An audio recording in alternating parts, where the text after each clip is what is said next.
రాయబడిన సత్యం ఇప్పుడు మీరు చెబితే ఆశ్చర్యపోతారు. అవునా?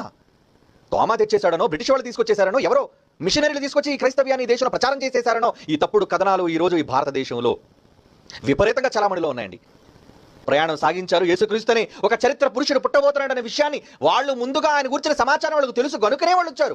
తెలియకుండా వాళ్ళు ఎలా వస్తారండి? తెలుసు కనుకనే యూదుల రాజుగా పుట్టినవాడు ఎక్కడున్నాడని అడుగుతున్నారు. ఆయన నక్షత్రాన్ని గురించిన వివరాలు వాళ్ళు చెబుతున్నారు. అంటే ముందుగా యేసుక్రీస్తు వారిని గూర్చిన సమాచారం యేసు పుట్టక ముందే తూర్పు దేశాలకు వ్యాపించిందన్న విషయాన్ని ఎక్కడ మీరు నోట్ చేయాలి? ఈ చరిత్రకారులు నోట్ చేయాలి.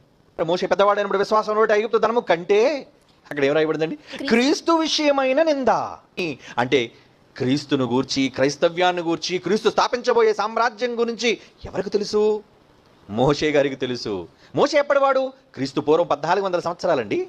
ఏమంటే నా వంటి ఒక ప్రవక్త ఈరోజు నేను మీతో ఏదైతే ధర్మశాస్త్ర మాటలు చెబుతున్నానో అటువంటి మాటలు చెప్పడానికి మీ మధ్యకు ఒక వ్యక్తి రాబోతున్నాడు. ఆయన యేసుక్రీస్తు.